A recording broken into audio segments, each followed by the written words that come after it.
You know, Julie, our D.C. teams are still trying to comb through those 20,000 documents that House Republicans released right after the ones released by Democrats. Do we know their reasoning for this document dump? It's a really good question, and I think if you look at their pointed statements after House Democrats released some of these documents, 3 of these emails, remember, they spent days combing over these documents with Jeffrey Epstein estate lawyers in New York over the summer. They've had pages. Stop what you're doing. I need you to hear this, because what I'm about to tell you is one of the most explosive stories to come out of this entire administration. We're talking about Jeffrey Epstein. We're talking about leaked FBI emails. We're talking about claims that Trump knew about the girls. And we're talking about what looks like a deliberate cover-up coming straight from the White House.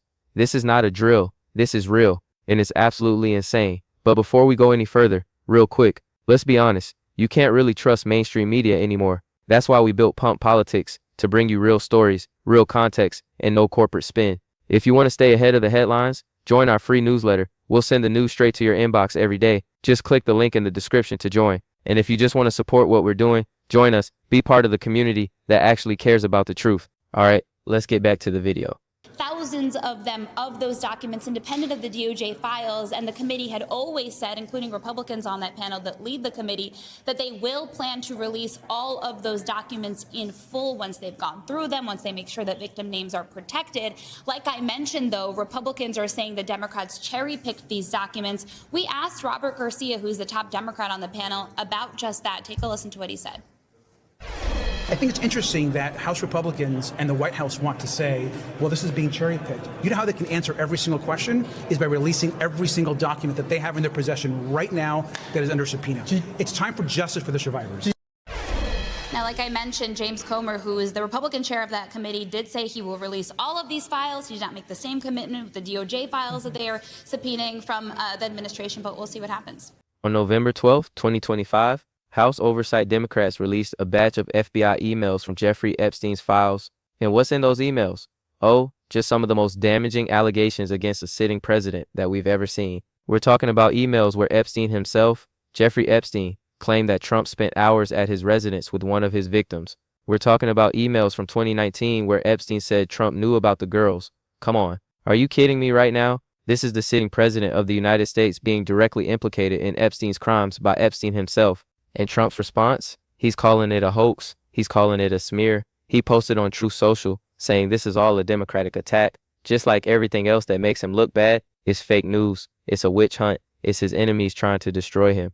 But here's the thing. These aren't anonymous allegations. These aren't rumors from unnamed sources. These are Epstein's own emails from his own files recovered by the FBI, and they directly contradict everything Trump has ever said about his relationship with Epstein.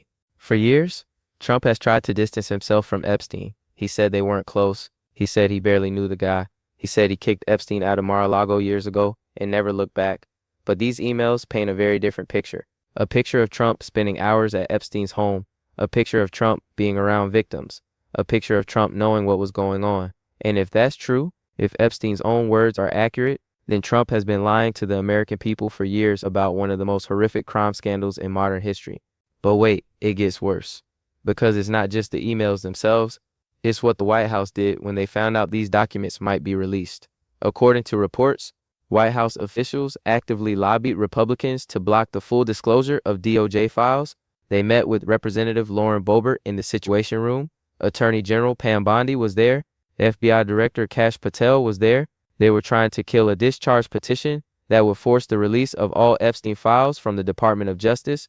The petition had already secured 218 signatures, enough to force a vote, and the White House was scrambling to stop it. Think about what that means. The President of the United States, through his top officials, was actively trying to prevent documents about Jeffrey Epstein from being released. Why would you do that? Why would you fight so hard to keep these files hidden? If Trump has nothing to hide, if his relationship with Epstein was as innocent as he claims, why is his White House working overtime to bury the evidence?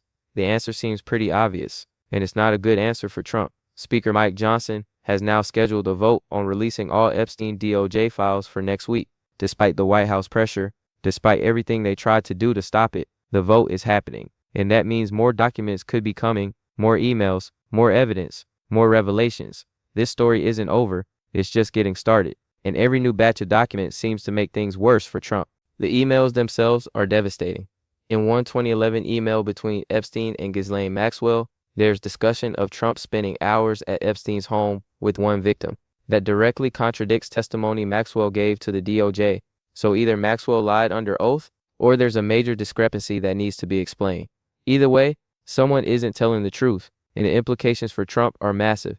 In another email from 2018, Epstein called Trump borderline insane and dirty. He sent this to an Obama advisor and others. So Epstein himself, the man at the center of all this, thought Trump was dirty. He thought Trump was unstable, and he apparently knew things about Trump that he was willing to share with others. What else did Epstein know? What else is in those files that the White House is so desperate to keep hidden? Republicans have tried to get ahead of this by releasing over 20,000 documents themselves. They're trying to control the narrative. They're trying to say, look, we're being transparent. Here's everything, nothing to see here, but the stuff that's coming out is damaging. And the fact that the White House was literally holding meetings in the Situation Room to try to block more releases tells you everything you need to know. They're scared. They're panicking. They know what's in those files, and they don't want you to see it. This is a cover-up, plain and simple. And we're going to break down exactly what these emails say, what the White House tried to do, and what it all means for Trump and his presidency. Because this might be the biggest scandal of them all. Stick around. All right, let's really dig into what's in these documents, because I want you to understand exactly what we're dealing with here. These aren't vague allegations. These aren't secondhand rumors. These are emails written by Jeffrey Epstein himself, recovered from his files, and now released to the public. And what they say about Donald Trump is absolutely explosive. Let's start with the 2019 email. In this email, Epstein states that Trump knew about the girls. Those are his words. Trump knew about the girls. Now think about what that means. Epstein ran a massive sex trafficking operation. He abused dozens, possibly hundreds, of young women and girls. And according to Epstein's own email, Trump knew about it. He wasn't ignorant. He wasn't in the dark. He knew. Trump has always claimed he had no idea what Epstein was up to. He said they were acquaintances. They ran in the same social circles. They maybe went to some of the same parties. But he's always maintained that he had no knowledge of the crimes Epstein was committing. And now we have Epstein himself, in his own words, saying that's not true, that Trump knew. How do you explain that away? How do you spin that? You can't. It's right there in black and white. Then there's the 2011 email between Epstein and Ghislaine Maxwell. This one discusses Trump spending hours at Epstein's residence with one of the victims. Hours. Not a brief encounter, not a passing moment at a party. Hours at Epstein's home with a victim. That's incredibly damning. That puts Trump in direct proximity to the criminal activity. That suggests a level of involvement that goes way beyond being casual acquaintances who occasionally cross paths. And here's where it gets even more complicated.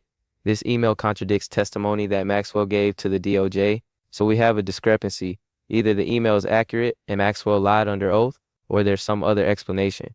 But either way, there are serious questions that need to be answered. What exactly was Trump doing at Epstein's home for hours? Why was he there with the victim? What did he see? What did he know? What did he do?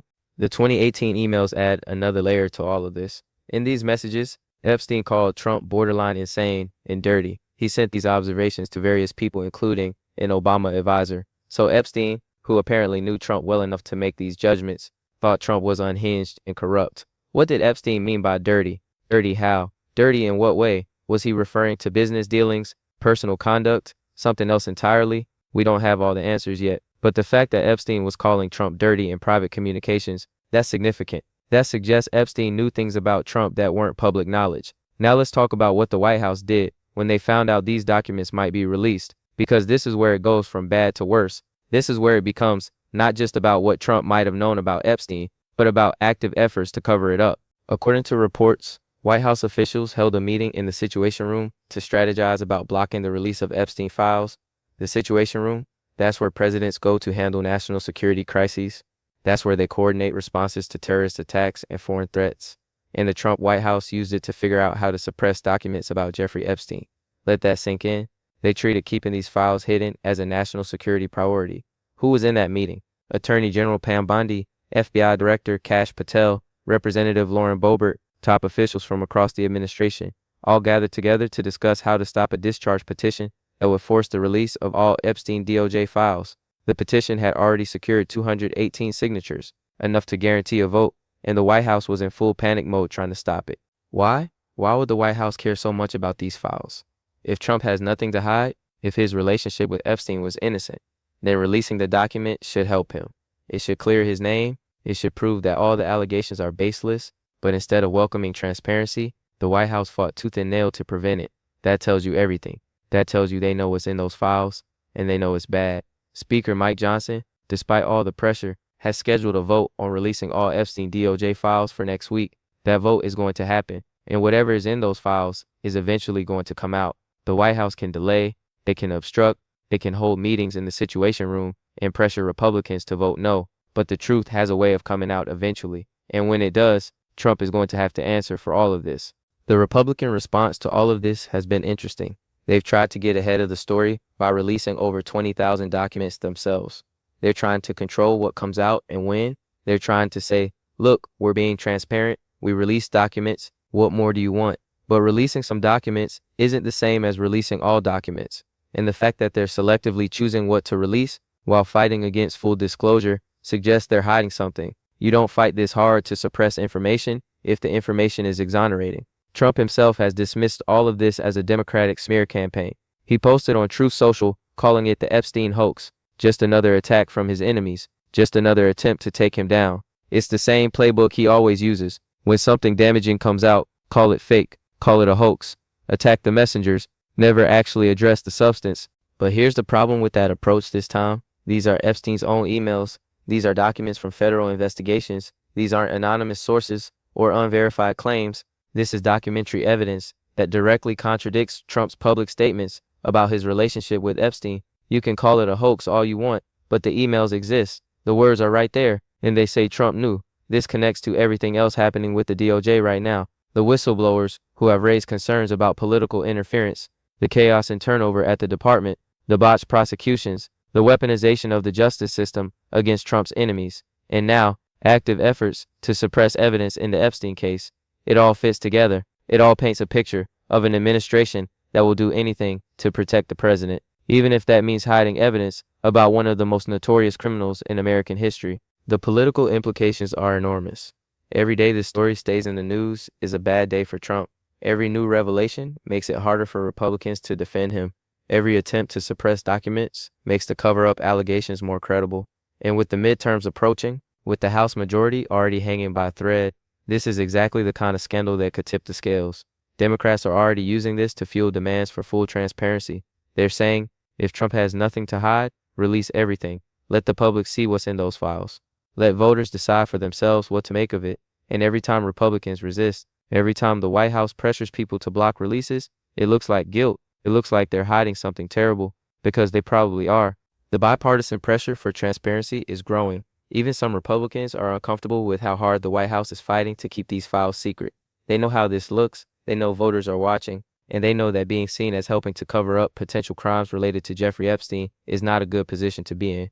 The vote next week is going to be interesting, very interesting. And whatever happens, more is coming out. The dam is breaking, and Trump can't stop it. So let's break this down into the key points, because there's a lot here, and I want to make sure you understand exactly what these leaked emails say, what the White House did in response, and why this could be the scandal that defines the rest of Trump's presidency. Here we go. Point number 1, Epstein's emails directly implicate Trump. In a 2019 email, Epstein stated that Trump knew about the girls. That's a direct claim from Epstein himself, that Trump was aware of his criminal activity involving young women and girls. This contradicts everything Trump has ever said about his relationship with Epstein. Trump has always maintained that he didn't know what Epstein was doing, that he was just a casual acquaintance, that he had no involvement whatsoever. And now we have Epstein, in his own words, saying Trump knew. That's devastating. That's the kind of evidence that changes everything. Point number 2, there are emails placing Trump at Epstein's residence for hours with a victim. A 2011 email between Epstein and Ghislaine Maxwell discusses Trump spending extended time at Epstein's home with one of his victims. This isn't a brief encounter. This isn't crossing paths at a party. This is hours at a location known to be central to Epstein's criminal operation in the company of a victim. That's proximity to crime. That's potential involvement. That's something that demands explanation. And this email contradicts testimony Maxwell gave to the DOJ, raising questions about who's telling the truth and what really happened. Point number 3, Epstein described Trump as borderline insane and dirty in 2018 emails. He sent these characterizations to various contacts, including Obama advisor Epstein, who apparently knew Trump well, thought he was unstable and corrupt. What did he mean by dirty? What did Epstein know about Trump that made him use that word? These are questions that need answers, and the fact that Epstein was privately describing Trump this way suggests there's more to their relationship than Trump has admitted. Point number 4. The White House held a Situation Room meeting to strategize about blocking document releases.